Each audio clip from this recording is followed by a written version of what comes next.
Joe Manchin came out and said, look, I can't vote for Build Back Better.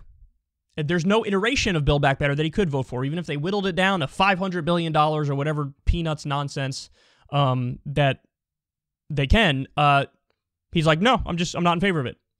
So this is actually rare credit here to MSNBC. You'll never hear those words come out of my mouth, but for this, they get it.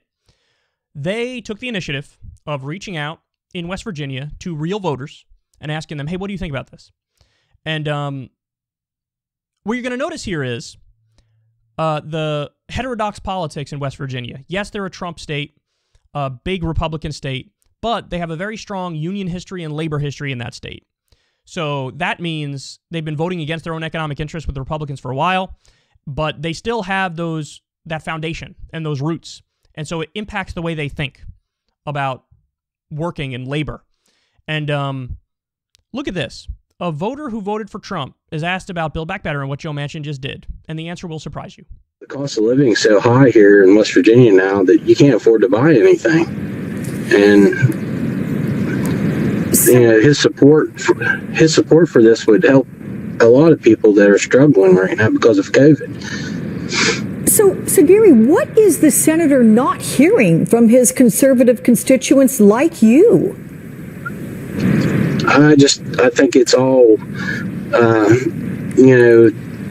just what he wants to hear from other people that's putting money in his pockets, and not the people that actually work for West Virginia that are struggling out here. But there's a lot of people that are struggling that need this right now. Gary, I just want to remind people you are a self-described conservative. Can you tell me who you voted for in the last election? Yeah, I voted for Donald Trump. Okay. And I support him in every issue possible. Okay.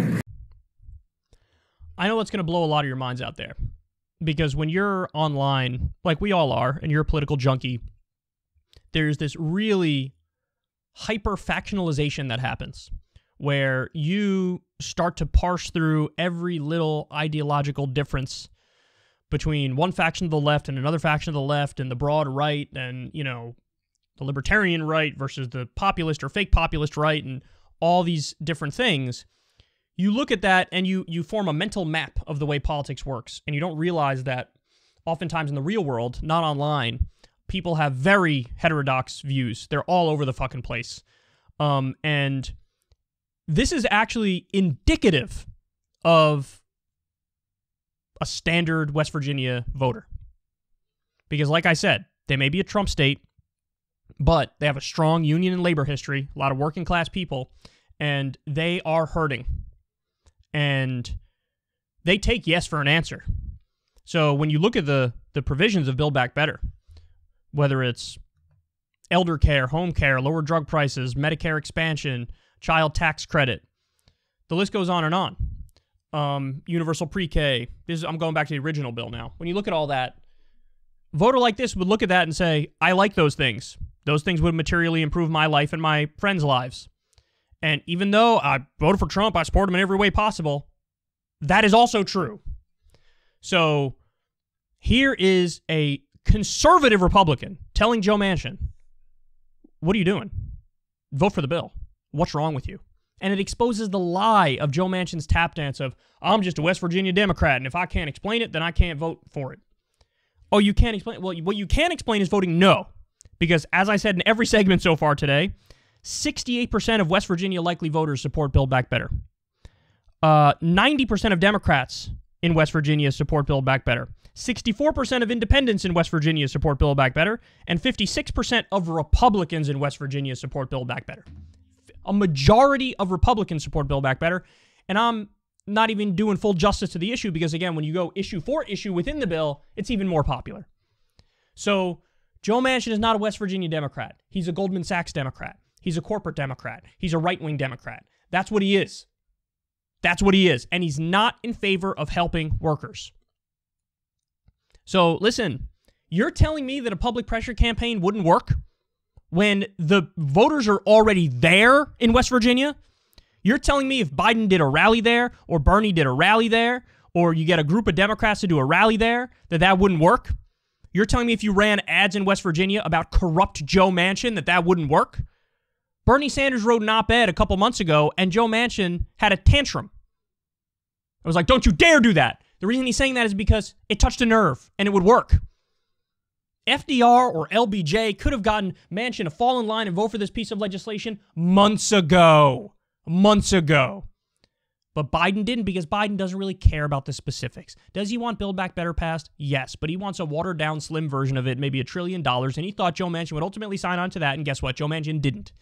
And every excuse Joe Manchin gave was a lie. He's really representing industry. He's representing business interests. He raised money from 50 billionaires in the last decade. So, are you going to do something about it, or are you just going to stand there and bleed? That's now like the 5th time I've used that reference today. But the answer is Pelosi, Schumer, and Biden will likely stand there and bleed. Ain't going to be no arm twisting. Ain't going to be no threats of prosecution of Joe Manchin's EpiPen price gouging daughter. No threatening of prosecution of Joe Manchin himself. No carrot or stick approach. No, hey, you do the right thing, you get a freaking statue and more infrastructure money in West Virginia and whatever you want. None of that. None of that. The Biden administration is going to go out like it came in, with a fucking whimper. Look, the best stuff he did early on. He reversed all of Trump's executive orders. He cut the $1,400 checks, lied about that, said it would be $2,000, it was $1,400. But still, people appreciated it just because they're getting money and they need money. First, COVID rescue bill was not bad. Way better than the Trump ones, which were even more corporate heavy, supporting corporations over people. But look, what have you done for me lately is what people are saying. And the Democrats are going to get absolutely obliterated in the midterms. And it's because of Manchin and Sinema, but also because of the fecklessness and the weakness of the Democratic leadership.